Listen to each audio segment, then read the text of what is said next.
সন্তান সন্ততি আমানত, আমার আপনার এই অঙ্গ প্রত্যঙ্গগুলো আমানত। আল্লাহ তাআলা বলেন ইয়ালামু খাইনাতাল আয়ুন ওয়া মা তুখফিস সুদূর। আল্লাহ তাআলা বলেন তোমরা চোখের কি খেয়ানত করো, অন্তরের কি খেয়ানত করো, আমি আল্লাহ সব জানি।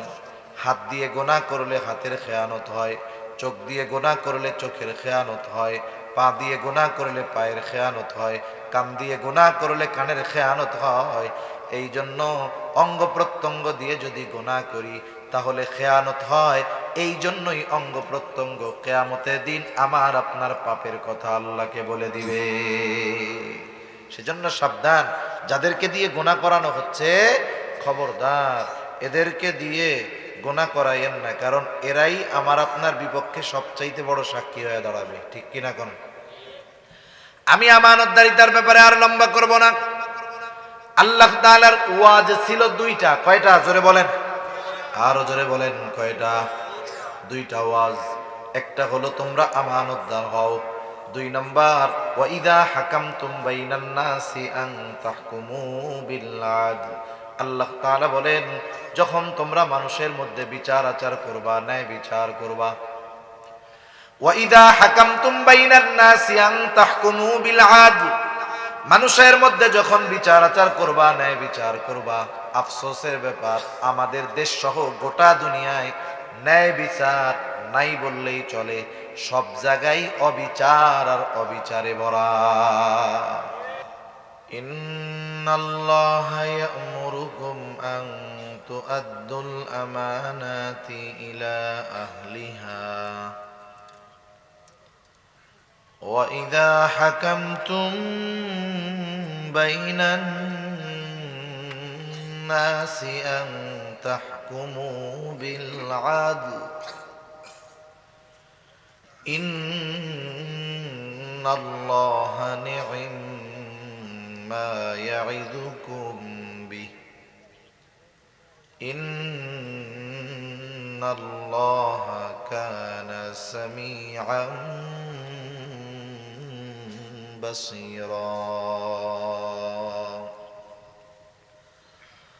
وقال رسول الله صلى الله عليه وسلم لا إيمان لمن لا أمانة له أو كما قال النبي صلى الله عليه وسلم صدق الله العلي العظيم وصدق رسوله النبي الكريم ونحن على ذلك من الشاهدين والشاكرين والذاكرين والحمد لله رب العالمين. سبحانك لا علم لنا إلا ما علمتنا إنك أنت العليم الحكيم. اللهم صل على محمد وعلى آل محمد كما صليت على إبراهيم وعلى آل إبراهيم إنك حميد مجيد. اللهم بارك على محمد وعلى آل محمد كما باركت على إبراهيم وعلى آل إبراهيم إنك حميد مجيد.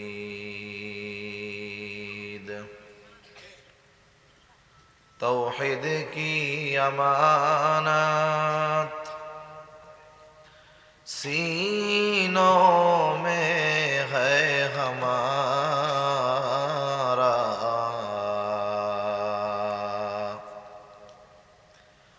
आसा नहीं मिटाना नामो निशा हमारा. बलगल उला बिकमालिही कशफत दुजा बिजमालिही حسنت جميع خصاله صلوا عليه وآله لا إله إلا الله إلا الله لا إله إلا الله لا إله إلا الله لا إله إلا الله محمد رسول الله صلى الله عليه وسلم الحمد لله পূর্ব খসরুপুর হাজী খাইর মোহাম্মদ জামে মসজিদের উদ্যোগে আয়োজিত পঞ্চম বার্ষিক ইসলামী মহাসম্মেলনের সম্মানিত শ্রদ্ধেয় সভাপতি মণ্ডলী, আমন্ত্রিত উলামায়ে কেরাম, সামনে উপস্থিত মুরব্বিয়ানে কেরাম, সমবয়সী যুবক বন্ধু, স্নেহের ছোট ভাই এবং পর্দার অন্তরালে অবস্থানরতা সম্মানিতা শ্রদ্ধেয়া মা ও বোন, দয়াময় আল্লাহ রব্বুল আলামিনের দরবারে অগণিত শুকর যে মহান মালিক আমাদের হায়াতে বরকত দিয়ে সুস্থ রেখে দীর্ঘ রাত অবধি বিজ্ঞ উলামায়ে কেরামের জবান থেকে বহুত গুরুত্বপূর্ণ কথা শ্রবণ করবার, আমাকেও আপনাদের খেদমতে কিছু কথা বলবার সুযোগ যেই মহান মালিক দান করেছেন, সে মহান মানিবকে খুশি করার জন্য মহব্বতের সাথে জবান খুলে অন্তর থেকে আমরা একবার কালিমাতুশ শুকর পাঠ করি, বলি আলহামদুলিল্লাহ। অগণিত দুরুদ ও সালাম সৈয়দুল আম্বিয়া, আশরাফুল আম্বিয়া, খাতামুল আম্বিয়া, ইমামুল মুরসালিন, রহমাতুল লিল আলামিন মুহাম্মাদুর রাসূলুল্লাহ সাল্লাল্লাহু আলাইহি ওয়াসাল্লামের উপর। আমি আপনাদের খেদমতে পবিত্র কোরআনুল কারীমের একটা আয়াত তিলাওয়াত করেছি ও রাসূল আকরাম সাল্লাল্লাহু আলাইহি ওয়াসাল্লামের অগণিত হাদিস থেকে একটা হাদিস পাঠ করেছি। আল্লাহ তাআলার কাছে তৌফিক চাই, আল্লাহ তাআলা আমাকে আপনাদের খেদমতে কিছু কথা বলবার সুযোগ দান করেন, যে কথাগুলো আমাদের সবার দুনিয়া এবং আখিরাতের জন্য কল্যাণকর হয়। সকলে বলি আমিন। আল্লাহ সুবহানাহু ওয়া তাআলা এ দুনিয়াতে মানুষদেরকে বিভিন্ন গোত্রে, বিভিন্ন বর্ণে, বিভিন্ন আকৃতিতে আল্লাহ তাআলা সৃষ্টি করেছেন। এ দুনিয়াতে কেউ কালো, কেউ বা ফর্সা, কেউ বা শ্যামলা। আফ্রিকার মানুষ এত কালো, চুলের মতো কালো, ঠিক কিনা বলেন? আবার ইউরোপিয়ান কিছু মানুষ একেবারে ধবধবা সাদা সুন্দর। এশিয়ার মানুষগুলো, বিশেষ করে দক্ষিণ এশিয়ার মানুষগুলো সাদা কালোর মিশ্রণে, যাকে বলা হয় শ্যামলা। এই যে মানুষকে বিভিন্ন গোত্রে, বিভিন্ন বর্ণে, বিভিন্ন চেহারায়, বিভিন্ন সূরাতে আল্লাহ তাআলা সৃষ্টি করেছেন, নাকি কোনো মানুষ করছে এগুলা? মোটামুটি যাদের এক্সপিরিয়েন্স আছে, অভিজ্ঞতা আছে, এরা মানুষের চেহারা দেখে বলে দিতে পারে যে এই মানুষগুলো পৃথিবীর কোন অঞ্চলের বাসিন্দা। যেমন China, Japanese, Korean, Malaysian, Indonesian, এদের চেহারাগুলো প্রায় কাছাকাছি, ঠিক না? আবার দেখবেন যারা ইউরোপিয়ান, এদের চেহারা মোটামুটি কাছাকাছি। ইউরোপ আমেরিকান যারা, এরা কাছাকাছি। এরপরে আফ্রিকান, দেখলেই বোঝা যায়, ঠিক কিনা বলেন? আবার এশিয়ান যারা, এদেরকেও দেখলে মোটামুটি বোঝা যায় যে এরা সাউথ এশিয়ান বা দক্ষিণ এশিয়ার মানুষ। আল্লাহ সুবহানাহু ওয়া তাআলার কাছে কোনো মানুষ চেহারা, বংশ, বর্ণ এগুলার কারণে গ্রহণযোগ্য হয় না। যদি আল্লাহ তাআলার কাছে একটা মানুষ চেহারা, বংশের কারণে যদি গ্রহণযোগ্য হইত, তাহলে আবু জেহেলও আল্লাহ তাআলার কাছে একজন গ্রহণযোগ্য সম্মানিত ব্যক্তি হিসাবে বিবেচিত হতো, ঠিক কিনা বলেন? এখন বলেন তো, আবু জেহেল ও মানুষের কাছেও এত ঘৃণিত, শুধু মুমিনদের কাছে না, কাফেররাও আবু জেহেলকে এতটা ঘৃণা করে যে কোনো কাফেরকে যদি টাকা পয়সা দিয়ে বলা হয় তোমার ছেলেটার নাম আবু জেহেল রাখো, মাসে মাসে 1000 টাকা দিব, রাখবে? কাফেরও আবু জেহেলের নাম, নিজের সন্তানের নাম আবু জেহেল রাখবে না, এতটা ঘৃণিত।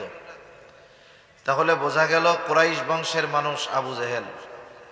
চেহারা ছিল, শিক্ষা ছিল, যোগ্যতা ছিল, কিন্তু আল্লাহ তাআলার কাছে তার কোনো মূল্য নাই। অপর দিক দিয়ে বেলাল ছিল ইউথিওপিয়ান মানুষ, একজন হাবশি গোলাম, দেখতে কালো, ঠোঁট মোটা, চুল কুকড়ানো, পা গুলো বড় ছড়ানো, মানে একটা মানুষ আমাদের ভাষায় দেখতে অসুন্দর হওয়ার জন্য যা যা দরকার সব ওদের মধ্যে ছিল। অথচ বলেন তো এই বেলালের দাম আল্লাহ তাআলার কাছে কম নাকি? নবীজি সাল্লাল্লাহু আলাইহি ওয়াসাল্লাম মেরাজে গিয়ে জান্নাতের মধ্যে মেরাজের সফরে বেলালের পায়ের আওয়াজ শুনতে পাইছে। সুবহানাল্লাহ। আল্লাহ তাআলা মর্যাদা কোথায় নিয়ে গেছে বেলালের। তো যে কথাটা বলার জন্য আমি এত কথা বলতেছি যে দেখেন, একটা মানুষ আসলে সুন্দর ভালো বিবেচিত হয় তার চেহারা, বংশ, শিক্ষা, টাকা পয়সা এগুলোর দ্বারা নয়, বরং চরিত্রের দ্বারা। ঠিক কিনা বলেন? একটা মানুষের সব কিছু ভালো কিন্তু চরিত্র খারাপ, চরিত্র বুঝেন তো, আপনি কি আসলে তাকে ভালো বলবেন?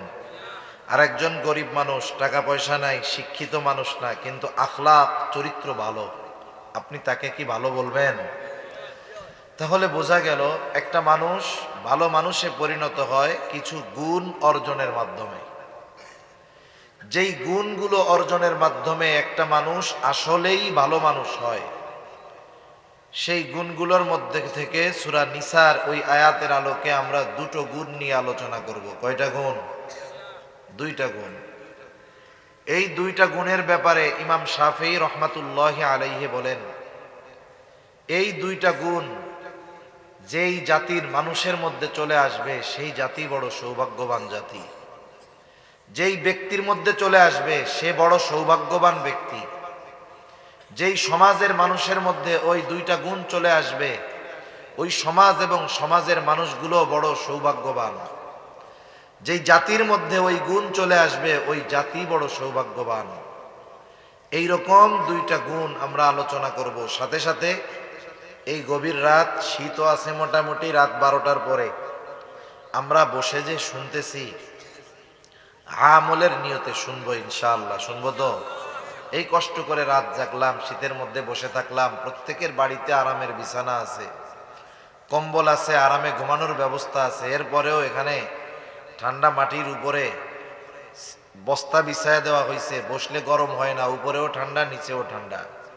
এত কষ্ট করে আমার চেহারা দেখার লেগে তো বসে থাকার কোনো দরকার নাই। কোনো দরকার আছে? তাহলে কেন বসলাম আমরা? আমরা কিছু দিনই মুজাকারা করি, কিছু দিনই আলোচনা করি, যেগুলো আমার জীবন পরিবর্তনের কারণ হয়, যেগুলো আমার জান্নাতে যাওয়া সহজ করে দেয়। এজন্য কথাগুলো আমরা কারা কারা আমলের নিয়তে শুনবো একটু হাত উঁচা করি। নারায়ে তাকবীর। আপনারা দেন তো এরকম জোরে জোরে নারা দেন। হ্যাঁ, মাশাআল্লাহ। নারায়ে তাকবীর। মাশাআল্লাহ। হাত নামা, একটু কষ্ট দিলাম, নড়াচড়া করাইলাম। দুইটা গুণ কি? আর এই দুইটা গুণ আল্লাহ তাআলা বর্ণনা করার পরে বলতেছে কতই না সুন্দর ওয়াজ। এই আয়াতে ওয়াজ করছেন আল্লাহ। কে ওয়াজ করছে? আল্লাহ নিজে ওয়াজ করে আবার বলে কত সুন্দর ওয়াজ। আল্লাহ কি বলে? আরবি শব্দ আছে না কিছু, শব্দটার তো একটা অর্থ আছে। এখন ওই অর্থের সাথে বডি ল্যাঙ্গুয়েজও আছে। অনেকে দেখবেন কিছু জিনিস আছে তার দেহ অঙ্গ ভঙ্গিমার মাধ্যমে সে শব্দ উচ্চারণ না করে ভাব প্রকাশ করে। মনে করেন কেউ যদি আপনার দিকে দাঁত কিটমিট করে চোখ এরকম গরম দিয়ে তাকায়, আপনি কি বুঝবেন? কোন সে আমার উপরে কি হয়েছে? যদি একটু হাসি দিয়ে তাকায় কি বুঝবেন? তার মানে শব্দ যেমন আছে ওই শব্দের ভাব প্রকাশের পদ্ধতিও আছে। আর শব্দ উচ্চারণের ক্ষেত্রে আল্লাহ তাআলা এই দুইটা ওয়াজ করে বলতেছে ইন্নাল্লাহা নি'ম্মা ইয়াইদুকুম বি। আল্লাহ তাআলা তোমাদের কতই না সুন্দর ওয়াজ করলেন। মানে এই ওয়াজকে স্বয়ং সুন্দর ওয়াজ এই দুইটা গুণকে সুন্দর গুণ বলেছেন কে? আল্লাহ। আল্লাহ তাআলা বলেন, ইন্নাল্লাহা ইয়া'মুরুকুম আন তু'আদ্দুল আমানাতি ইলা আহলিহা ওয়া ইযা হাকামতুম বাইনান নাসি আন তাহকুমু বিল আদল। আল্লাহ তাআলা বলেন, নিশ্চয়ই আল্লাহ তোমাদেরকে আদেশ করতেছেন, নির্দেশ দিচ্ছেন। ইন্নাল্লাহা ইয়া'মুরুকুম, কি নির্দেশ দিচ্ছেন আল্লাহ? এক নম্বরে আল্লাহ তাআলা বলেন, আন তুআদ্দুল আমানাতি ইলা আহলিহা, যে তোমরা আমানত তার হকদারের কাছে ফিরায়া দাও। সারমর্ম মূল কথা হলো তোমরা আমানতদার হও। দুই নম্বর নির্দেশ আল্লাহ তাআলা বলেন, ওয়া ইযা হাকামতুম বাইনান নাসি আন তাহকুমু বিল আদল, তোমরা যখন মানুষের মধ্যে বিচার আচার করবা, ন্যায় বিচার করবা, মূলত বিষয় হলো দুইটা। একটা হলো আমানতদার হও, আর একটা হলো ইনসাফগার হও। আল্লাহ তাআলা আদেশ দিলেন আমানতদার হও। আমানতদারিতা এটা হলো মুমিনের ভূষণ, কারণ একজন মুমিন কখনো খেয়ানতকারী হতে পারে না, আর যে খেয়ানত করে সে কখনো প্রকৃত মুমিন হতে পারে না। রাসূল আকরাম সাল্লাল্লাহু আলাইহি ওয়াসাল্লাম এক হাদিসের মধ্যে জানায় দেন, আমানতহীনতা তথা আমানতের খেয়ানত এটা হলো মুনাফিকের অন্যতম আলামত। মুনাফিক কাকে বলে? মুনাফিক হলো যে কুফুরকে গোপন রেখে ঈমানকে প্রকাশ করে, আসলে কিন্তু সে ঈমানদার না। দেখায় আমি মুমিন, কিন্তু আসলে সে কাফের। এটা হলো মুনাফিক। আর কাফের সে তো প্রকাশ্য কুফুরি করে, আর মুনাফিক কুফুরিকে গোপন রেখা ভাব দেখায় আমি ঈমানদার। এই জন্য আল্লাহ তাআলা কোরআনুল কারীমের মধ্যে কাফেরের চাইতে মুনাফিককে জঘন্য বলে অভিহিত করেছেন। সাথে সাথে মুনাফিকের জন্য কঠোর শাস্তির ঘোষণা আল্লাহ তাআলা দিয়েছে। আল্লাহ রাব্বুল আলামিন বলেন, ইন্নাল মুনাফিকিনা ফিদ দারকিল আসফালি মিনান নার ওয়া লান তাজিদা লাহুম নাসীরা। আল্লাহ তাআলা বলেন, মুনাফিকের স্থান হলো জাহান্নামের একেবারে তলদেশে। ওয়া লান তাজিদা লাহুম নাসীরা, তার জন্য কোনো সাহায্যকারী নাই, তার জন্য কোনো সুপারিশকারী নাই। আরে মুনাফিক সে হতে পারে আমার মতো দেখতে, দাড়িওয়ালা টুপিওয়ালা হতে পারে কি পারে না? এখন মুনাফিক কি কোন কোয়ালিফিকেশনের জন্য, কোন কারণে সে মুনাফিক? নবীজি সাল্লাল্লাহু আলাইহি ওয়াসাল্লাম মুনাফিকের আলামতগুলো আমাদের জানায় দেয়। নবীজি বলেন, এক নাম্বার, ইদা হাদ্দাসা কাযাবা, মুনাফিক হলো সে কথায় কথায় মিথ্যা কথা বলে। ইদা ওয়াআদা আখলাফা, ওয়াদা করলে ওয়াদা খেলাফ করে। ইদা তুমিনা খানা, আমানতের খেয়ানত করে। ওয়া ইদা তাখাসামা ফাজারা, যখন কারো সাথে একটু তর্ক বিতর্ক ঝগড়া বিবাদ হয়, মুনাফিক তখন মন্দ বকাঝকা করে। এই যে চারটা ত্রুটি, এই ত্রুটিওয়ালা মানুষ আপনাদের সমাজে তো আলহামদুলিল্লাহ নাই, আসেনি? আমাদের সমাজে এরকমও আছে, হজ করছে, নামাজ কালাম পড়ছে, নামাজ কালাম ঠিক মতো পড়ে, হাজী সাহেব মিথ্যাও কয়, ওয়াদাও খেলাফ করে, আমানতেরও খেয়ানত করে, গালাগালিও করে। এরকম নামাজি মুনাফিকের চার বৈশিষ্ট্যওয়ালা লোক আপনাদের সমাজে আছে, অভাব নেই কোনো জায়গায়। অথচ নবীজি বলেন, এই চার বৈশিষ্ট্য, খারাপ বৈশিষ্ট্য যার মধ্যে থাকবে এটা মুনাফিক, মুনাফিকের আলামত বহন করতেছে। মুনাফিকের আলামত হলো ভাইরাসের মতো, জীবাণুর মতো। ক্যান্সার রোগে যখন কেউ আক্রান্ত হয়, যদি এইটা চিকিৎসা না করতে পারে, এক সময় ক্যান্সারের কারণে তার মরণ হতে পারে। ক্যান্সারে হইয়া যদি মরে কোনো অসুবিধা নাই, ঈমান থাকলে জান্নাতে যাবে। কিন্তু এই মুনাফিকের আলামতগুলো হইল এমন এক ভাইরাস, এটা যদি কোনো মুমিনের মধ্যে পরিপূর্ণভাবে বিস্তার লাভ করতে পারে, ওটা তার জীবন নষ্ট করবে না, ঠিক ওই আলামতগুলো তার ঈমান নষ্ট করে ফেলবে। ঈমান ধ্বংসাত্মক আলামত এই মুনাফিকের আলামতগুলো। এজন্য এগুলো আমাদের মধ্যে থাকলে আমরা বের করে ফেলবো ইনশাআল্লাহ। তাহলে মুনাফিকের আলামতগুলোর মধ্যে অন্যতম এক আলামত হলো ইদা তুমিনা খানা, আমানতের খেয়ানত করা। নবীজি আর এক হাদিসের মধ্যে বলেন লা ঈমানা লিমান লা আমানাতা লাহ। নবী বলেন যার মধ্যে আমানতদারিতা নাই তার ঈমান নাই। তাহলে যেই মোমেন নিজেকে মোমেন দাবি করে, যদি আমানতদারিতা না থাকে, নবীজি বলে তুমি মোমেন হতে পারো নাই।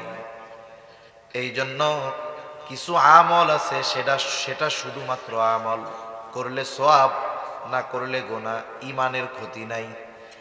কিন্তু আমানতদারিতা হলো এমন একটা গুণ, এটার ভিতরে যদি কারো ত্রুটি থেকে যায় তাহলে ঈমান ত্রুটিযুক্ত থেকে যায়।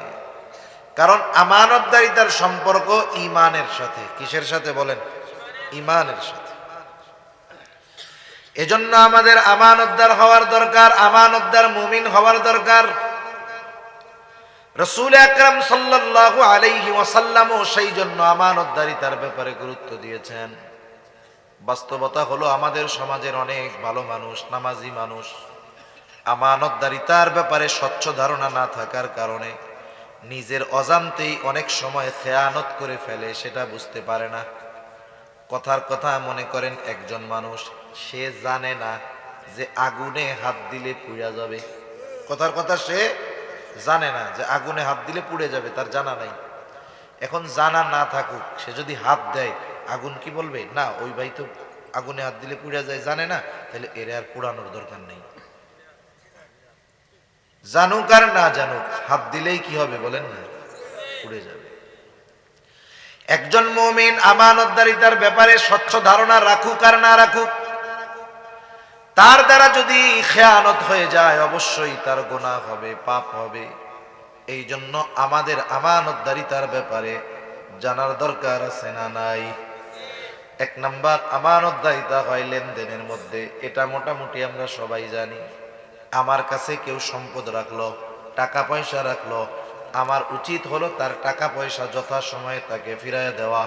যদি সে ভুলেও যায়, আমার দায়িত্ব হলো তাকে স্মরণ করে তার প্রাপ্য তাকে বুঝাইয়া দেওয়া। অনেক সময় এরকম হয়তো একজন পায়, যে পায় তার মানে মনে নাই, কিন্তু যার কাছে পায় এর মনে আছে।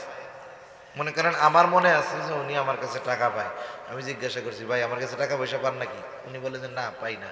এখন আমার তো মনে আছে পায়, এখন আমি মনে মনে চিন্তা করি উনার যেহেতু মনে নাই, তাইলে মনে হয় দেওয়া লাগবে না, এটা খেয়ে ফেলানো জায়েজ আছে। এই কাম করার সুযোগ আছে নাকি? আল্লাহ তাআলার নির্দেশ, তুমি হক ফিরাইয়া দিবা, তুমি হক ফিরাইয়া দিবা। যে পাবে তাকে বলে নাই যে চাইয়া নিবা, বরং যার কাছে পাবে তারে বলতেছে তুমি নিজ দায়িত্বে ফিরাইয়া দিবা। সেই জন্য লেনদেনের ক্ষেত্রে যদি কারো সম্পদ আমার কাছে থাকে, সেটা আমানতের হোক আর সাধারণ হোক, কারো টাকা পয়সা যদি আমার কাছে থাকে, কারো জমি জাতি যদি আমার কাছে থাকে, ফিরাইয়া দিব। খবরদার, আমাদের সমাজে অনেক সময় আছে বাবা মারা গেছে, ভাইয়েরা বোনদেরকে সম্পদ বঞ্চিত করে, আছে না নাই? মনে রাখবেন, আপনার কাছে বোনের যেই সম্পদ আছে এটা হক, বোন জানুক আর না জানুক আপনাকে নিজ দায়িত্বে ফিরাইয়া দিতে হবে। যদি না দেওয়া হয় খেয়ানত তো হবে, কারণ হক তার। দ্বিতীয়ত, বান্দার হক নষ্ট করার কারণে কিয়ামতের দিন ধরা পড়তে হবে। এজন্য দুনিয়াতে একটু কম খাওয়ার চেষ্টা করব। দুনিয়াতে কম খাইলাম, দুনিয়াতে একটু আর একজনকে ছাড় দিলাম, আখেরাতে আল্লাহ তাআলা এই ছাড়ের বিনিময়ে আমাকে আপনাকেও ছাড় দিতে পারে কি পারে না? গ্রাম অঞ্চলগুলোয় কি হয়, আপনাদের এদিকে হয় কি জানি না, গ্রাম অঞ্চলগুলোর মধ্যে প্রতিবেশীর সাথে প্রতিবেশীর ভালো সম্পর্ক থাকার কথা ছিল। হাদিসের মধ্যে নবীজি বলেন, জিবরাইল আমাকে প্রতিবেশীর ব্যাপারে এতটা তাকিদ দিচ্ছিল, আউসিনি জিবরিলু বিল জার হাত্তা যানানতু আন্নাহু সাইওয়ারিসাহু। নবীজি বলেন, আমাকে জিবরাইল প্রতিবেশীর ব্যাপারে এতটা ওসিয়ত করতেছিল, এতটা গুরুত্ব দিচ্ছিল, আমি মনে করছিলাম যে প্রতিবেশীরে মনে হয় একসময় ওয়ারিশ বানায় দেওয়া হবে। ওয়ারিশ কারা হয় বলেন তো? আমি মারা যাওয়ার পরে যাদের আমার সম্পদের মধ্যে একটু হইলেও হক আছে মূলত এরা হলো ওয়ারিশ, ঠিক না? যে এমন হতে পারে যে প্রতিবেশীকে ওয়ারিশ বানায় দেওয়া হবে, যে একজন মানুষ মারা যাওয়ার পরে প্রতিবেশীও তার কাছে কিছু সম্পদ পাবে। তাহলে প্রতিবেশীর সাথে সম্পর্কটা কত ভালো হওয়ার কথা ছিল না? কিন্তু আমাদের দেশে কি হবে জানেন? প্রতিবেশীর সাথে দ্বন্দ্ব বেশি, বেশিরভাগ সময় কি নিয়ে? বাড়ি ঘরের সীমানা নিয়ে গ্যাঞ্জাম লাগে বেশি। আপনাদের এলাকায় লাগে এগুলা? একজন কয় আমি তোমার ওইদিকে 2 ইঞ্চি পাই, আর একজনকে আমি তোমার ওইদিকে 2 ইঞ্চি পাই। এখন একজন যদি একটু জোর করে আপনার ওইখানে খায়, সে জুলুম করলো।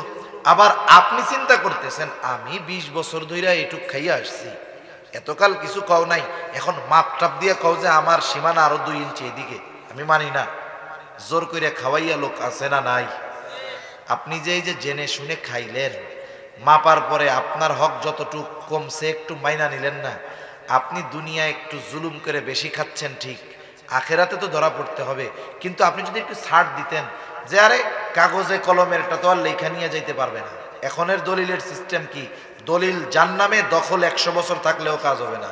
জানেন নাকি নতুন আইন হয়েছে যে 100 বছর দখলে থাকলেও কাজ হবে না। আগে দখলের একটা পাওয়ার ছিল, জমি যার নামে মালিকানা তার, দলিল যার, জমি তার। একটু খাইতেছে বেশি, কিন্তু ওইটা তো আর নিয়ে যাইতে পারবে না। পারবে? অনেক সময় ধনী প্রতিবেশী গরিব প্রতিবেশীরা হাঁটার জায়গা দেয় না, আছে না নাই? একটু ছাড় দেন না দুনিয়ায়, ওরে একটু দুনিয়ায় চলার রাস্তা সহজ করে দেন না, আল্লাহ আপনার জান্নাতের রাস্তা সহজ করে দিতে পারে, ঠিক কিনা বলেন? এই যে ছোট ছোট বিষয় নিয়ে আমরা খাইতে চাই, একটু ছাড় দেই, একটু কম খাই, আরে বোনদের একটু বেশি দিয়া দেই, তাতে কি হবে? আল্লাহ আখেরাতে ছাড় দিবে। আর যদি খাই, আখেরাতে ধরা পড়তে হবে, নাজাত পাওয়া কঠিন হবে, ঠিক কিনা? এজন্য আমি মারা যাব এমন ভাবে, আমার নিয়ত থাকবে আমি এমন ভাবে মারা যাব যেন একটা মানুষ এসে এ কথা না বলতে পারে আমি ওনার কাছে এটা পাই, এনার কাছে আমার এই হক আছে। এজন্য এমন ভাবে নিজেকে সাজাবো যেন মারা যাওয়ার পর কেউ আমার কাছে একটা পয়সাও প্রাপ্য না থাকে। তাহলে আমানতদারিতা 1 নাম্বার হবে লেনদেনের মধ্যে। 2 নাম্বার, কথাও আমানত হয়, শুধু দায়িত্ব আমানত হয় তা না, কথাও আমানত হয়। শুধু যে লেনদেন আমানত হয় তা নয়, কথাও আমানত হয়। নবীজি সাল্লাল্লাহু আলাইহি ওয়াসাল্লাম বলেন, ইদা হাদ্দাসার রাজুলু সুম্মা ইলতাফাতা ফাহিয়া আমানাতুন।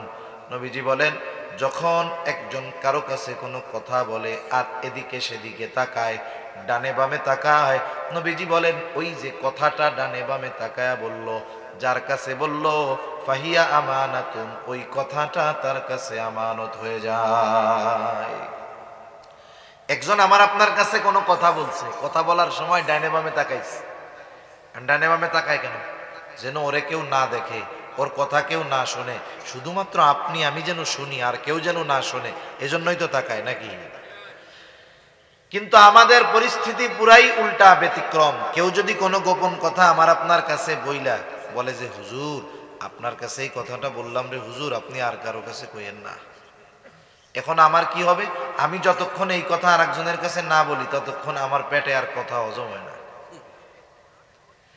এই লোক আমার চোখের আড়াল হওয়ার আগে পাশের জনকে ডাক দিয়া বলি, এদিকে আসো, কি হইছে হুজুর? বলে ওই যে লোকটা যায় চিনো? বলে হ্যাঁ চিনি। আমার কাছে কি কথা বলছে জানো? বলে না হুজুর আপনারে কইছে। আমারে কইছে নাকি? এবার বলে আমাকে খুব বিশ্বাস করে, তার পরিবারের সব গুরুত্বপূর্ণ কথাগুলো আমার কাছে বলে। কি কইছে হুজুর? কয় লোকটা খুব দুঃখে আছে, কারো কাছে বলতে মানা করছে, আমি শুধু তোমারে কইলাম শোনো, এই লোকটার বউ তারে সকালে ফিরাইছে। এই কথাটা আমি তোমারই শুধু কইলাম, তুমি আর কাউরে কইও না। এখন বলেন তো, ওই লোকরে যে তার বউ পিটাইছে কথার কথা, এটা যদি সমাজের মানুষ জানে, সে লজ্জা পাবে না? লজ্জা পাবে কি পাবে না বলেন? এখন আমি হজম করতে পারি নাই, সে তো আমারে বিশ্বাস করে বলছে। কারণ কি, মানুষ যখন কষ্টে থাকে যদি আর একজনে না বলতে পারে, এই কষ্ট তার আরো বেশি হয় তার। কিন্তু যখন মন খুইলা একজনের কাছে নিজের কষ্টের কথা বলতে পারে, বুকটা একটু হালকা হয়, ঠিক কিনা? সে আপনারে আমারে বিশ্বাস কইরা তার এই গোপন কথাটা আমাকে আপনাকে বলছে, যেই কথার সাথে তার সম্মান সম্পৃক্ত আছে। আমি করলাম কি, আর একজনরে কইলাম, আবার কি কইলাম, যে তুমি কিন্তু কারো কাছে কইও না। এখন ও মনে করবে হুজুররেও তো বলছিল যে হুজুর কারো কাছে বইলেন না, হুজুর একজনের কাছে বলছে, তাইলে আমারও মনে হয় একজনের কাছে বলা জায়েজ আছে। ও জায়েজ মনে করে আর একজনরে বলবে যে দেখ হুজুর আমারে খুব বিশ্বাস করে, অমকের ব্যাপারে এই কথা বলছে, অমকরে নাকি তার বউ পিঠাইছে। আমি তোকে বললাম তুই কিন্তু কাউরে কইস না। ও তো চিন্তা করবে হুজুর তো ওকে কাউরে বলতে মানা করেছিল, আমার কাছেই শুধু বলছে, তাইলে আমিও মনে হয় একজনের কাছে কইতে পারবো। এইভাবে সকালের যেই কথা একজন একজনের কাছে বলে, শুধু বলে আমি তোমাকে বললাম, তুমি আর কাউরে বইল না, কিন্তু কথা পৌঁছায় গেছে 100 জনের কাছে। একটু বুঝে থাকলে জবাব দেন তো, এই জায়গায় খেয়ানত একটা আছে নাকি 100 হয়ে গেছে? অথচ আমি বললাম একজনের কাছে, কথা পৌঁছায় গেল 100 জনের কাছে। 100 জনের কাছে পৌঁছানোর জন্য দায়ী আমি। এই জন্য নবীজি এক হাদিসের মধ্যে বলেন, যখন কেউ কোনো ভালো কাজের সূচনা করে, ওই ভালো কাজ যতজন করে যতদিন চলে, যতজন করবে যতদিন চলবে, যে শুরু করছিল সবার ভালো কাজের থেকে সওয়াবের একটা অংশ তার আমল নামায় যোগ হবে, কারণ এই ব্যক্তির দ্বারা এই ভালো কাজের সূচনা হয়েছে। আবার যখন কারো দ্বারা কোনো মন্দ কাজের সূচনা হয়, ওই মন্দ কাজ দুনিয়ায় যতদিন চলবে যতদিন করবে, সকলের থেকে গোনাত ওই শুরু যে করছে তার আমল নামায় যোগ হয়ে যায়। নবীজি এরপরে বলেন, এই পৃথিবীর ভিতরে যত অন্যায় হত্যাকাণ্ড ঘটে, একটা হলো শাস্তির কারণে হত্যাকাণ্ড, ফাঁসি দেওয়া, সেটা ভিন্ন। অন্যায়ভাবে যত হত্যাকাণ্ড ঘটবে, সব হত্যাকাণ্ডের গোনা আদম আলাইহিস সালামের প্রথম হত্যাকারী সন্তানের আমল নামায় যোগ হয়ে যাবে। কেন? কারণ এই পৃথিবীতে সর্বপ্রথম অন্যায়ভাবে হত্যাকাণ্ড তার মাধ্যমে সংগঠিত হয়েছে, ঠিক কিনা বলেন? এখন আপনি কথা হজম করতে না পাইরা একজনের কাছে যেই বললেন, যতজন পর্যন্ত যাবে সবার গুনাহ এই প্রথম জনের আমল নামায় এসে যোগ হবে। নাউজুবিল্লাহ। এই জন্য কথা হজম করতে শিখবো আমরা। কথা কি করতে শিখবো? আবার সব কথা হজম করতে হয় না, কিছু কথা না কইলেও তো বিপদ। এখন মনে করেন আমি তো হাদিস শুনাইলাম যে ইদা হাদ্দাসার রাজুল সুম্মা ইলতাফাতা ফাহিয়া আমানাতুন, যখন কোনো মানুষ কথা বলে আর দিক সেদিকে তাকায়, ওইটা আমানত, কারো কাছে বলা যাবে না। এখন না বুঝা শুনা একজন মুরব্বী একজন এই কথা শুনা বাড়ির দিকে যাইতেছে, রাত 2টা। এই রাত 2টার সময় তো দুই ধরনের লোক থাকে, একদল ইবাদতের জন্য ওঠে আর একদল চুরি করার জন্য ওঠে, ঠিক কিনা বলেন? এখন চোর মুরব্বীরে দেখছে, চোরও মনে করেন এখান থেকে ওয়াজটা শুনে গেছে। এবার চাচারে বলতেছে, চাচা কি ওয়াজ শুনলেন? কই হুজুর তো এই ওয়াজ করছে যে কথাও আমানত, যদি কেউ ডাইনে বামে তাকায় কোনো কথা বলে সেই কথা আমানত, কারো কাছে বলা টলা যাবে না। চোর এবার বলতেছে, চাচা, এবার বলে আর ডাইনে বামে তাকায় বলে, চাচা আমি আজকে কিন্তু আপনার পাশের বাড়ি চুরি করবো। এখন চাচা তো বিপদে পড়ে গেছে, হুজুর কি ওয়াজ করলো? চোর তো ডাইনে বামে তাকায় বলছে যে আমি চুরি করব, আর হুজুর বলছে ডাইনে বামে তাকায় কথা বললে সেটা আমানত বলা যাবে না। এখন যদি এই কথা আমি না কই তাইলে আমার পাশের বাড়ি চুরি হয়, আর যদি বলি তাইলে তো আমার খেয়ানতকারী হয়ে যেতে হয়। বিপদ আছে না নাই? কিন্তু বিষয়টা বুঝতে হবে যে কোন কথা গোপন রাখতে হবে, কোন কথা প্রকাশ করে দিতে হবে, এটা একজন সুস্থ মস্তিষ্কের মানুষ এমনিই বুঝতে পারে, ঠিক কিনা বলেন? যে কথা বললে মানুষের ক্ষতি হবে, ইসলামের ক্ষতি হবে, দেশের ক্ষতি হবে, এলাকার ক্ষতি হবে, ওইটা বইলা দেওয়া জরুরি।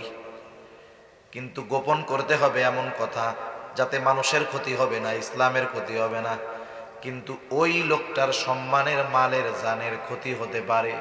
এই ধরনের কথা কখনোই মানুষের কাছে বলে দেওয়া যাবে না। অনেক সময় এমন হয় বন্ধু বন্ধুর দুর্বলতাগুলো জানে, যখন সম্পর্ক ভালো তার বিষয়গুলো আমানত গোপন রাখে, আবার যখন শত্রুতা হয়ে যায়, সম্পর্ক যখন খারাপ হয়ে যায়, এইবার কয় বেশি কিন্তু তিরিং বিরিং করবি না, তোর কিন্তু সব কথা জানি, কইয়া দিমু। আছে না নাই? বেশি কথা কইও না, আমি তোমার ব্যাপারে জানি কিন্তু কইয়া দিমু। এখন বলেন তো, শত্রু যদি আমানত রাখে, শত্রুর আমানত খেয়ানত করা যাবে? আমার আপনার নবী কেমন নবী? শত্রুর আমানতের হেফাজত নবীজি করেছেন।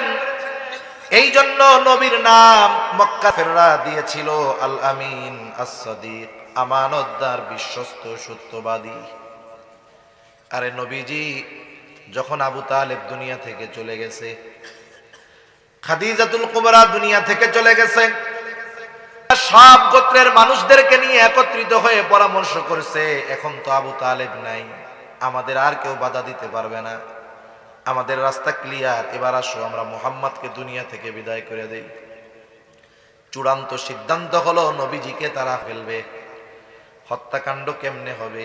বলে সব গোত্র থেকে এক একজনেই হত্যাকাণ্ডে অংশগ্রহণ করবে। যেহেতু সব গোত্রের সমন্বয়ে হত হবে, কেউ কাউকে দোষারোপ করতে পারবে না, সাপও মরবে, লাঠিও ভাঙবে না। এরা এইবার চিন্তা করেছে শেষ করে দিতে হবে।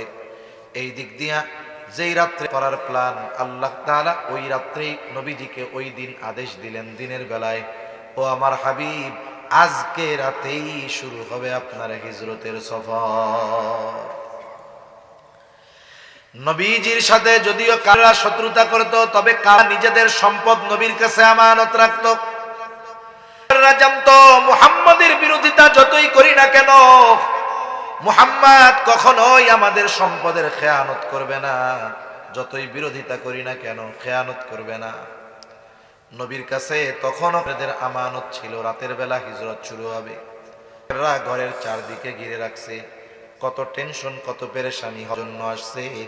নবীজি ওই চিন্তার সময়ও নবীজি কাফেরদের, তার কাছে যেই আমানতগুলো কাফেরদের রাখা ছিল, ওই আমানতগুলো ফিরায়া দেওয়ার ব্যবস্থা করার পরে এরপরে নবীজি হিজরতের সফর শুরু করেছেন। যাদের কারণে নবীজির মক্কা ছাড়া লাগতেছে, তাদের সম্পদ ফেরত দেওয়ার ব্যবস্থা আগে করেছে।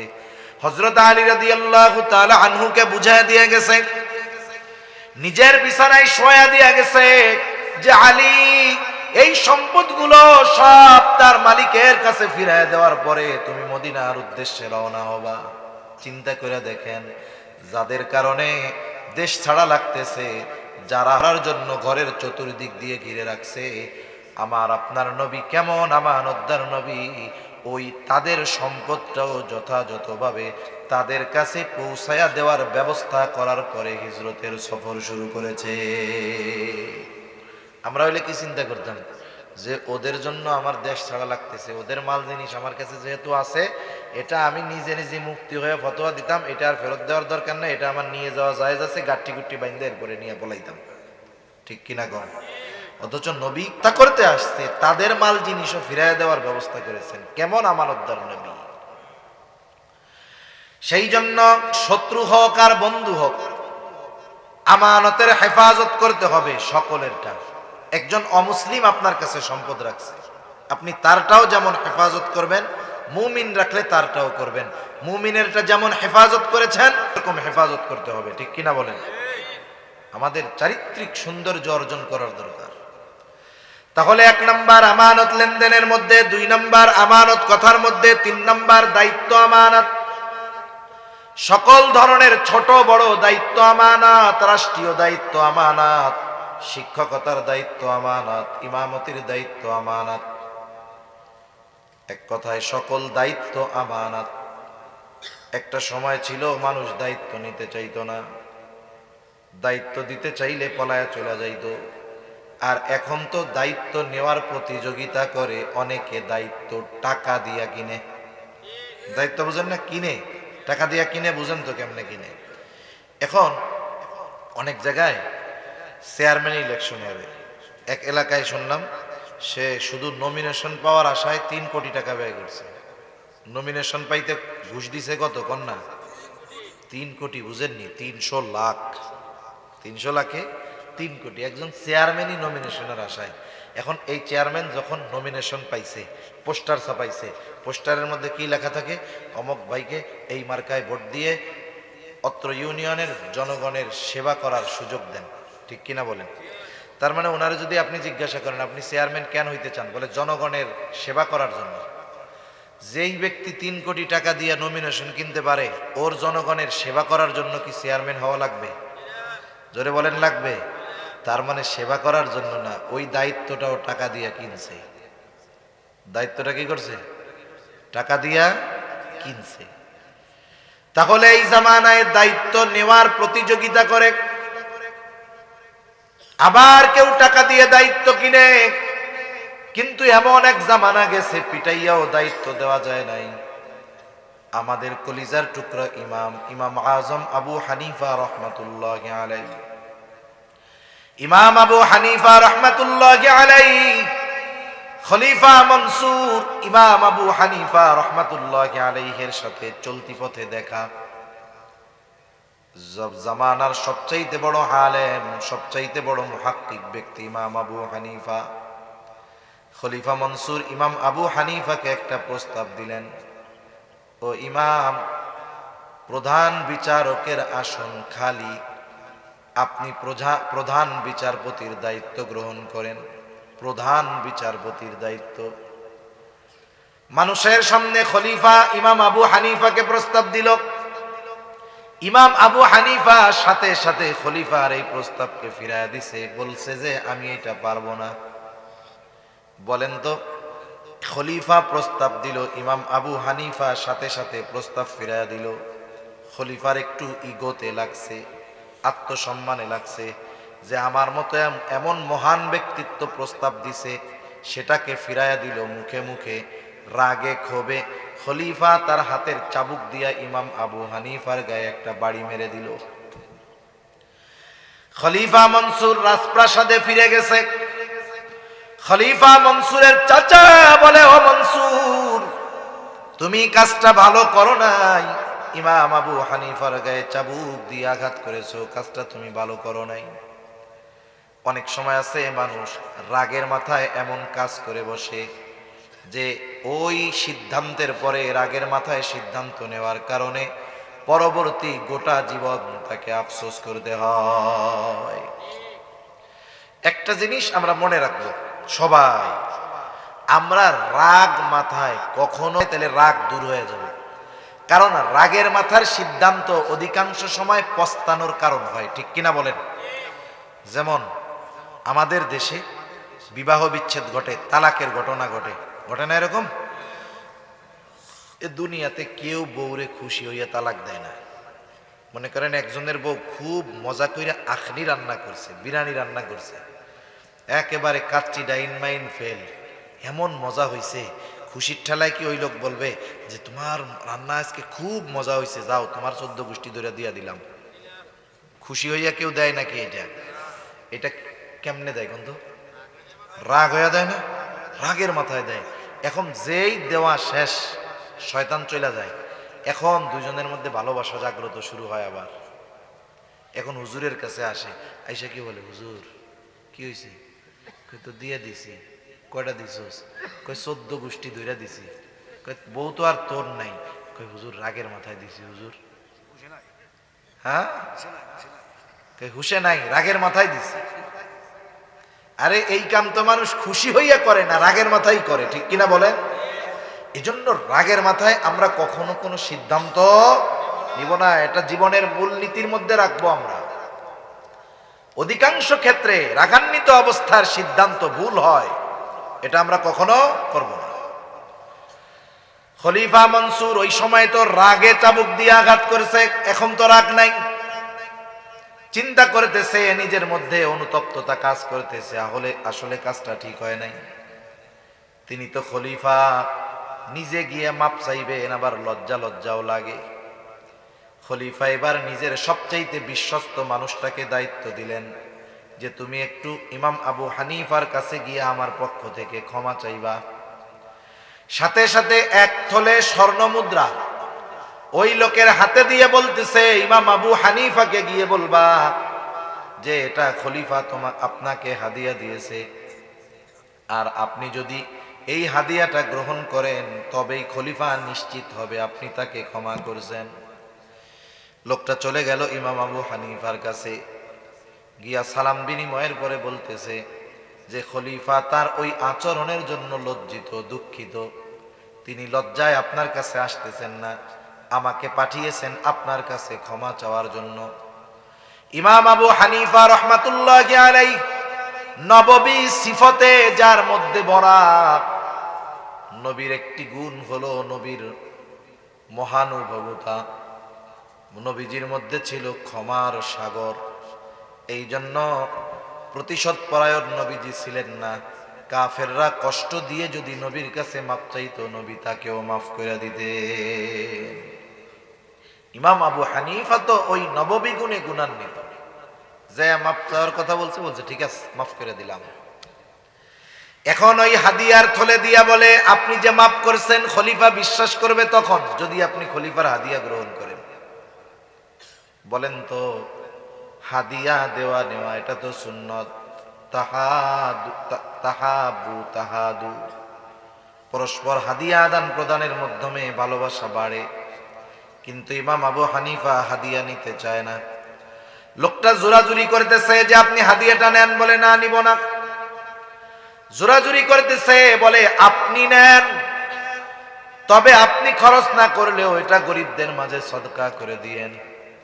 ইমাম আবু হানিফা বলতেছে, তোমার কাছ থেকে হাদিয়াটা রাখবার পরে আমি খরচ করি না না করি সেটা বিষয় নয়, তবে তোমার খলিফা এটা জানবে ইমাম আবু হানিফা আমার হাদিয়া গ্রহণ করেছে। লোকটা আরো জোরাজুরি করতেছে। ইমাম আবু হানিফা এবার বলে যে তোমার খলিফা যে আমার জন্য হাদিয়া পাঠাইছে, এত হাদিয়ার টাকা উনি পাইল কোথায়? বলে উনি পাবে কোথায়? উনি রাষ্ট্রীয় কোষাগার থেকে দিছে, রাষ্ট্রীয় ধনভাণ্ডার থেকে দিয়েছে। বলেন তো, কোন দেশের শাসক ওই দেশের রাষ্ট্রীয় ধনভাণ্ডারের মালিক না সেবক? ব্যাংকে যারা চাকরি করে, এ চাকরি হালাল না হারাম আমি সেটা বলতেছি না, বোঝানোর জন্য অন্য কথা বলতেছি। ব্যাংকের ভোল্টে অনেক টাকা থাকে না? বলেন তো, এই ব্যাংকে যারা চাকরি করতেছে, ওই ব্যাংকে যত টাকা থাকুক না কেন, যারা আছে ওইখানে তারা কি ওই জায়গার মালিক নাকি রক্ষক? এই যে টাকা পয়সাগুলো রেখে লেনদেন করে, লেখাটেখা করে, এসবের কারণে মাস শেষে তারা একটা বেতন দেয় না? আচ্ছা, এখন ব্যাংকের চাকরি জায়েজ না না জায়েজ, এটা মুফতি সাহেবের কাছ থেকে জেনে নেবেন। এখন এর রাষ্ট্রের যে ধনভাণ্ডার, যিনি রাষ্ট্রপ্রধান, উনি কিন্তু এটার মালিক না, উনি এটার রক্ষক, সেবক। যথাযথভাবে হকদারের কাছে পৌঁছায়া দেওয়া ওনার দায়িত্ব। এই দায়িত্বের কারণে ওনাকে প্রতি মাসে নির্দিষ্ট পরিমাণ একটা ভাতা দেওয়া হয়, হয় কি হয় না? একেবারে মেম্বার থেকে নিয়ে, জনপ্রতিনিধির শুরু হলো মেম্বার, মেম্বার থেকে নিয়ে প্রেসিডেন্ট পর্যন্ত সকলের জন্য নির্ধারিত ভাতা আছে না নাই? যার যতটুক ভাতা, ওর বাইরে একটা টাকা রাষ্ট্র থেকে গ্রহণ করলে খেয়ানত হবে। বরং যার দায়িত্ব যত বড়, তার খেয়ানতটা কিন্তু তত বড় হয়। মেম্বার যদি 1 টাকা খেয়ানত করে, এই খেয়ানতের পরিধি হয় তার ওয়ার্ডের মধ্যে। চেয়ারম্যান যদি 1 টাকা খেয়ানত করে, তার খেয়ানতের এরিয়া হয় তার ইউনিয়নের মধ্যে। এমপি যদি খেয়ানত করে, তার খেয়ানতের পরিধি হয় তার আসনের মধ্যে। রাষ্ট্রপ্রধান যদি রাষ্ট্রীয় কোষাগার থেকে 1 টাকার খেয়ানত করে, তাহলে ওই খেয়ানত পরিধি হয়ে যায় গোটা দেশব্যাপী। তাহলে টাকা কিন্তু একটাই, রাষ্ট্রীয় কোষাগারে প্রতিটা টাকার মধ্যে এদেশের সব মানুষের হক আছে না নাই? তাহলে ওখান থেকে যদি কেউ 1 টাকা চুরি করে, তাহলে সারা বাংলাদেশের মানুষের হক সে নষ্ট করলো। কারণ যেই সম্পদ বন্টিত হয় না, বন্টন হয় না, শরিকি সম্পদ, ওর প্রতিটা ইঞ্চির মধ্যে যতজন শরিক ততজনের হক থাকে। মনে করেন আপনি এক জায়গায় অনেকগুলো বালু আছে, একটা জমির মধ্যে কি আছে? বালু আছে। এই জমির মালিক হইল 15 জন। কয়জন? এখন ওই জমির থেকে কেউ একটা বালু উঠাইছে।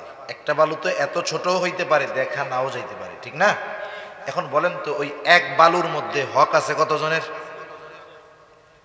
তাহলে দায়িত্ব যত বড়, খেয়ানত তত বড়। ইমাম আবু হানিফা বলতেছে, তোমার খলিফা এত টাকা পাইল কই? ওনার তো ওজিফা এত না। বলে কোথার থেকে দিবে? আর বাইতুল মাল থেকে দিয়েছে, রাষ্ট্রীয় কোষাগার থেকে দিয়েছে। এইবার ইমাম আবু হানিফা আরো কঠোর হয়েছেন, শক্ত হয়েছেন। তিনি বলতেছেন, শোনো, এটা তোমার খলিফাকে ফেরত দিবা, সাথে সাথে এটা বলবা রাষ্ট্রের পক্ষ থেকে তার জন্য যেই ভাতা আছে, ওই ভাতার বাইরে 1 একটা টাকাও রাষ্ট্রীয় কোষাগার থেকে ব্যক্তিগত কাজে ব্যবহার করার সুযোগ নাই, তাহলে এটা খেয়ানত হবে। ওই লোক অনেক সময় ধরে তেল মারছে, তো ইমাম আবু হানিফার কাজ হয় নাই, এবার রাগে চলে গেছে, গিয়ে ইমাম আবু হানিফা যা বলছে এটাকে আরো তেল মশলা মাখাইয়া সুন্দর মতো খলিফার কাছে বলছে। খলিফা তো আরো মেজাজ গরম, যে এত বড় কথা আমাকে বলছে। এখন বলতেছে, যাও এখনই ইমাম আবু হানিফাকে আটক করো, জেলখানার মধ্যে বইরা দাও, কত বড় সাহস। প্রহরীরা গিয়া ইমাম আবু হানিফাকে আটকায়া জেলখানার মধ্যে ভরে দিল। ঐতিহাসিকেরা লিখতেছে, ইমাম আবু হানিফাকে চাবুক দিয়ে আঘাত করা হইতো আর বলা হইতো, ইমাম ছেড়ে দেওয়া হবে, কোনো অসুবিধা নাই, শুধুমাত্র প্রধান বিচারকের দায়িত্ব গ্রহণ করতে হবে। ইমাম আবু হানিফা চাবুকের বাড়ি খাইতেছে, তবু দায়িত্ব গ্রহণ করে না। ঐতিহাসিকদের থেকে দুইটা মত পাওয়া যায়। একটা হলো, একটা সময় খাবারের সাথে বিষ প্রয়োগ করে ইমাম আবু হানিফাকে শহীদ করে দেওয়া হলো। আর একটা হলো, উনি যখন প্রচন্ড রকমের অসুস্থ হয়ে গেলেন জুলুম অত্যাচারের কারণে, ইমাম আবু হানিফাকে বাড়িতে পাঠায় দেওয়া হলো। আফসোসের ব্যাপার দেখেন, এ দুনিয়াতে যারা হকের উপরে থাকে, সত্যের উপরে থাকে, যারা একটু হকের ব্যাপারে অটল অবিচল, এদেরকে যুগে যুগে জালেমের জুলুম নির্যাতনের শিকার হতে হয়। এজন্য জেলে শুধু খারাপ মানুষ যায় তা না, জেলে দুই ধরনের মানুষ যায়। কয় ধরনের? জোরে বলেন, কয় ধরনের? হয়তো জামানার শ্রেষ্ঠ সন্তানগুলো আর জামানার সবচেয়ে নিকৃষ্ট সন্তানগুলো। এখন আমাদের বাংলাদেশের জেলেও দুই ধরনের মানুষ আছে। একটা হলো এই জামানার আমাদের দেশের সবচাইতে শ্রেষ্ঠ, হকের উপরে সবচাইতে যারা অটল অবিচল তারা আছে, আর সবচাইতে বড় বড় বাটপাড়ার সিটিংবাজরা আছে। ঠিক কিনা বলেন? সেজন্য বলেন, জেলখানায় শুধু বেশি খারাপ মানুষ যায় না, বেশি ভালো মানুষেরও যাওয়া লাগে। তাহলে আমরা মনে রাখবো, কখনোই আমরা এটা মনে করব না যেই সব ওলামায়ে কেরাম জেলে গেছে, জেলে আছে, অতীতে গেছে, ভবিষ্যতে যাওয়া লাগতে পারে, এরা মনে হয় চুরি, দুর্নীতি, ছিনতাই এই সব কারণে গেছে নাকি? সত্যের উপরে থাকার কারণে গেছে, দেশকে ভালোবাসার জন্য গেছে, ইসলামের পক্ষে থাকার কারণে গেছে। ঠিক কিনা বলেন? আর ইমাম আবু হানিফার মতো মানুষের জেলে যাওয়া লাগছে। সেজন্য যারা জেলে আছে ওলামায়ে কেরাম, তাদের জন্য আমরা দোয়া করব আল্লাহ তাআলা যেন যে অবস্থায় আছে, আল্লাহ তাআলা যেন তাদেরকে আরো সসম্মানে, আরো সম্মান বাড়াইয়া আল্লাহ তাআলা বাইর করে। সকলে বলেন আমিন।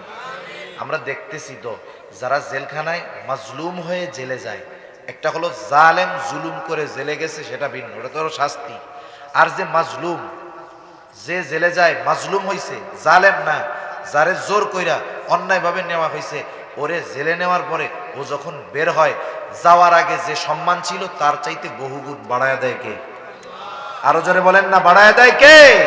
আল্লাহ তাআলা বাড়ায় দেয়, সম্মান ইজ্জত আরো বাড়ায় দেয়। ইমাম আবু হানিফা রাহমাতুল্লাহি আলাইহিকে গৃহবন্দী করে ফেলা হলো যখন উনি প্রচন্ড অসুস্থ। ওই গৃহবন্দী অবস্থায় ইমাম আবু হানিফা দুনিয়া থেকে বিদায় নিয়ে গেলেন। ওনার শাগরেদরা জিজ্ঞাসা করেছে, হুজুর এত জুলুম, এত অত্যাচার সহ্য করলেন, অথচ প্রধান বিচারকের দায়িত্ব পালন করার জন্য যেই যোগ্যতা, যেই জ্ঞান আল্লাহ তাআলা সব আপনাকে দিয়েছে, সর্বোচ্চ যোগ্য হওয়ার পরেও কেন আপনি এই দায়িত্ব গ্রহণ করলেন না? ইমাম আবু হানিফা বললেন, শোনো, আমি যেই দায়িত্ব নেই নাই সেই দায়িত্বের ব্যাপারে আল্লাহ আমাকে জিজ্ঞাসা করবে না, কিন্তু আমি যদি প্রধান বিচারকের দায়িত্ব নিতাম, বিচার কার্য পরিচালনা করতে গিয়ে কারো উপরে যদি বেইনসাফি হয়ে যাইত, কিয়ামতের দিন এই দায়িত্বের খেয়ানতের কারণে আমাকে খেয়ানতের বোঝা নিয়ে আল্লাহর সামনে উপস্থিত হওয়া লাগতো। আবু দাউদের হাদিস, নবীজি সাল্লাল্লাহু আলাইহি ওয়াসাল্লাম বলেন, আমাদের কাউকে যখন কোনো দায়িত্ব দেওয়া হয়, কেউ যদি ওই দায়িত্বের সুচ পরিমাণ খেয়ানত করে, কি পরিমাণ কোন? সুচ চিনেন? নবী বলেন, এই সুচ পরিমাণ খেয়ানত যদি কেউ করে, কিয়ামতের দিন ওই লোকটাকেও খেয়ানতের বোঝা নিয়ে আল্লাহর সামনে হাজির হতে হবে। এজন্য আমাকে আপনাকে যখন কোনো দায়িত্ব দেওয়া হবে, দায়িত্বটা আমানতদারিতার সাথে পালন করব তো ইনশাআল্লাহ। তাহলে দায়িত্ব হয় আমানত। 4 নাম্বার, জানমাল আমানত। ও বাবা, 1টা বাজে গেছে, আর 10-15 মিনিটের মধ্যে শেষ করে 10 মিনিটের মধ্যে শেষ করে দেব। জানমাল আমানত, সন্তান সন্ততি আমানত।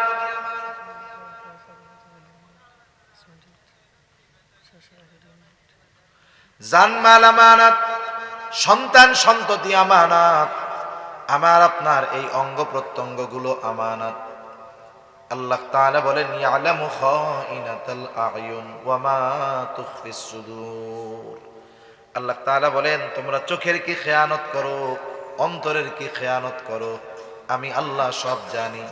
হাত দিয়ে গোনাহ করলে হাতের খেয়ানত হয়, চোখ দিয়ে গোনাহ করলে চোখের খেয়ানত হয়, পা দিয়ে গোনাহ করলে পায়ের খেয়ানত হয়, কান দিয়ে গোনাহ করলে কানের খেয়ানত হয়। এই জন্য অঙ্গ প্রত্যঙ্গ দিয়ে যদি গোনাহ করি তাহলে খেয়ানত হয়। এই জন্যই অঙ্গ প্রত্যঙ্গ কিয়ামতের দিন আমার আপনার পাপের কথা আল্লাহকে বলে দিবে। সেজন্য সাবধান, যাদেরকে দিয়ে গোনাহ করানো হচ্ছে খবরদার এদেরকে দিয়ে গোনাহ করাইয়েন না, কারণ এরাই আমার আপনার বিপক্ষে সবচাইতে বড় সাক্ষী হয়ে দাঁড়াবে। ঠিক কিনা কোন? আমি আমানতদারিতার ব্যাপারে আর লম্বা করব না। আল্লাহ তাআলার ওয়াজ ছিল 2টা। কয়টা? জোরে বলেন, আরো জোরে বলেন, কয়টা? 2টা ওয়াজ। একটা হলো তোমরা আমানতদার হও, 2 নাম্বার ওয়া ইযা হাকামতুম বাইনান নাসি আন তাহকুমু বিল আদল। আল্লাহ তাআলা বলেন যখন তোমরা মানুষের মধ্যে বিচার আচার করবা, ন্যায় বিচার করবা। ওয়া ইযা হাকামতুম বাইনান নাসি আন তাহকুমু বিল আদল, মানুষের মধ্যে যখন বিচার আচার করবা, ন্যায় বিচার করবা।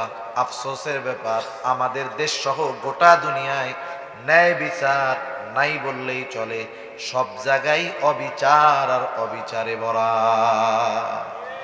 যেখানে ন্যায় বিচার নাই সেখানে ইনসাফ তো নাই, আর ইনসাফ যেখানে নাই সেখানে শান্তি আসবে কোথার থেকে? ন্যায় বিচার যদি না থাকে অপরাধ কখনো কমে না, বরং দিন যায় বাড়ে। একজন দুর্নীতি করছে, যদি তার দুর্নীতির শাস্তি যথাযথভাবে না দেওয়া হয় তাহলে দুর্নীতি বাড়বে না কমবে? আর একজন ভালো কথা বইলা শাস্তি পাইতেছে, বলেন তো এখন দেখবে যে ভালো কথা বইলা তো জেলে আছে, শাস্তি পাচ্ছে, তাহলে ভালো কথা বলা কমবে না বাড়বে? ভালো কাজ করে এখন শাস্তি পাইতে হয়, মন্দ কাজ করে আরামসে ঘুরে বেড়ায় অবিচারের কারণে। আর আমাদের মধ্যেও অভ্যাস, আমরা ন্যায় বিচার করতেও রাজি নাই, মানতেও রাজি নাই। আমার ক্ষমতা থাকলে সব মনে করি আমার, আমি যেটা করবো ওইটাই মনে হয় রাইট, কিন্তু বিষয়টা এমন নয়। বরং ন্যায় বিচার মানার মন মানসিকতাও থাকতে হবে, করার মন মানসিকতাও থাকতে হবে। ঠিক কিনা? যাদের ক্ষমতা আছে এরা ন্যায় বিচার মানতে চায় না, আর যারা বিচার করে ওরাও ন্যায় বিচার ভয়েস চোটে করতে চায় না। অথচ সোনালী যুগের মানুষ এরা ন্যায় বিচার করতেও যেমন, যতই ক্ষমতাশালী হোক না কেন ন্যায় বিচার মেনেও নিত, তারা কোনো দ্বিধাবোধ করতো না। খলিফাতুল মুসলিমিন হযরত ওমর রাদিয়াল্লাহু তাআলা আনহু, হযরত ওমর রাদিয়াল্লাহু তাআলা আনহু বাজারে গেছেন একটা ঘোড়া কিনবে। এক অমুসলিমের কাছ থেকে ঘোড়া কিনছে, ইহুদির কাছ থেকে। ঘোড়াটা সুন্দর দেখা দেখা কিনা বাজারের বাইরে গেছে। এখন যেই উঠতে গেছে দেখে ঘোড়ার পায়ে সমস্যা। এইবার আবার ঘোড়াটা নিয়ে ফিরে আসছে ইহুদির কাছে, এসে বলতেছে তুমি আমাকে কি ঘোড়া দিয়েছো? খারাপ ঘোড়া দিয়েছো, এই ঘোড়া তুমি ফেরত নাও। বলে না, আমি ফেরত নিব না, আমি ভালো ঘোড়া দিছি, ভালো ঘোড়া বিক্রয় করেছি আপনার কাছে। হযরত ওমর রাদিয়াল্লাহু তাআলা আনহু বলে না, খারাপ ঘোড়া বেচছো। অর্ধজাহানের খলিফা, তার সাথে তর্ক বিতর্ক করতেছে একজন ইহুদি। চিন্তা করে দেখছেন। এইবার খলিফাতুল মুসলিমিন বলতেছে তাহলে তোমার আর আমার মধ্যে এই সমস্যা নিরসনের জন্য তৃতীয় আরেকজনকে ফয়সালাকারী হিসাবে নির্ধারণ করো। তৃতীয় আরেক ব্যক্তিকে নির্বাচিত করো, যাতে করে সে তোমার আর আমার মধ্যে এই সমস্যাটা মিউচুয়াল করে দিবে। এইবার ওই ইহুদি নিজের ধর্মের কাউরে নির্বাচিত করে নাই, কারণ ও জানে আমি যদি আমার ধর্মের একটারে বানাই তাহলে ও খলিফারে তেল মারার লাইগা অবিচার করবে, আমার সঠিক বিচার করবে না। ইহুদি খলিফার সাথে তার এই দ্বন্দ্ব নিরসনে তৃতীয় পক্ষ হিসাবে নির্বাচিত করছে শুরাইহকে। শুরাইহ ইতিহাসের এক ঐতিহাসিক বিচারক, কাজী শুরাইহ। উনি তখনও বিচারক হন নাই, তখনও সাধারণ একজন মানুষ আর কি। বলতেছে, খলিফা, আমার আর আপনার মধ্যে এই সমস্যার সমাধান শুরাইহ করে দিবে। শুরাইহ এবার দুইজনের কথাই মনোযোগ সহকারে শুনলো, ইহুদিরটাও শুনছে, খলিফারটাও শুনছে। সর্বশেষ বলতেছে, খলিফাতুল মুসলিমিন, আপনি কি চান? বলে, আমি তাকে তার ঘোড়া ফেরত দিতে চাই, কারণ তার ঘোড়া হইল খারাপ ঘোড়া। এখন বলতেছে, আপনি যখন ঘোড়াটা কিনছেন তখন কেমন ছিল? হয়তো খুব ভালো টালো দেখাই তো কিনছি, বাজারের বাইরে গিয়া যখন উঠতে গেছি তখন দেখি অবস্থা এই। তাহলে যখন কিনছিলেন তখন ঠিক ছিল? বলে, হ্যাঁ, তখন ঠিক ছিল। শুরাইহ বলে, খলিফাতুল মুসলিমিন, ও ঘোড়া ফেরত নিতে বাধ্য, তবে আপনি যেমন ঘোড়া কিনেছেন তেমনটা তাকে ফেরত দিতে হবে। আপনি তো দেখা বাইসা বুইসা কিনছেন, কিনে নিয়ে গেছেন, শর্ত দেন নাই যে 3 দিন ব্যবহার করব, খারাপ হইলে ফেরত, কোনো শর্ত দেন নাই। দেখছেন, যাচাই বাছাই করছেন, পছন্দ হয়েছে, কিনে নিয়ে চলে গেছেন। এখন ফেরত দিতে পারবেন, কোনো সমস্যা নেই। ও নিতে বাধ্য, তবে যেরকম নিছেন ওই রকম আপনাকে ফেরত দিতে হবে। আর এখন যদি সে ফেরত নেয়, তাইলে এই যে ক্ষতিপূরণ যদি চায় ওইটা আপনারে দিতে হবে। ও ফেরত নিবে ঠিক, ও তো ভালো ঘোড়া বেচছে, তাহলে পায় ডিফেক্ট। এখন যদি ও বলে আমার এই ক্ষতিপূরণ দেওয়া লাগবে, আপনি ক্ষতিপূরণ দিয়ে ফেরত দিবেন। আর ও ফেরত নিতে বাধ্য হবে তখন যখন আপনি যেমনটা কিনছেন তেমনটা তাকে ফেরত দিবেন। এখন বলেন, এই ব্যক্তি যে বিচার করলো, রায় খলিফার পক্ষে গেছে না বিপক্ষে গেছে? আমাদের দেশে কোনো বিচারক যদি বিচার করে প্রধানমন্ত্রীর বিরুদ্ধে যদি যায়, ওরে তো একেবারে টুস করে টোকা দিয়ে আমেরিকা পাঠায় দেওয়া হবে, ঠিক কিনা বলেন? অবস্থাটা চিন্তা করেন। খলিফাতুল মুসলিমিন ওমর রাদিয়াল্লাহু তাআলা আনহু চুপ। একটু পরেই বলতেছে, শুরাইহ, এটাই ন্যায় বিচার, এটাই ন্যায় বিচার, এটাই ন্যায় বিচার। ন্যায় বিচারের কারণে আমাদের দেশ সহ গোটা দুনিয়ায় তিরস্কৃত হতে হয়। ন্যায় বিচার করলে চাকরি চলে যায়, প্রমোশন হয় না। আর খলিফাতুল মুসলিমিন এই যে ন্যায় বিচার, রায় তার বিরুদ্ধে গেছে, পুরস্কার কি দিলেন? ওই সময় বলতেছে, শুরাইহ, তুমি আজই কুফায় চলে যাও, কুফার প্রধান বিচারকের আসন খালি।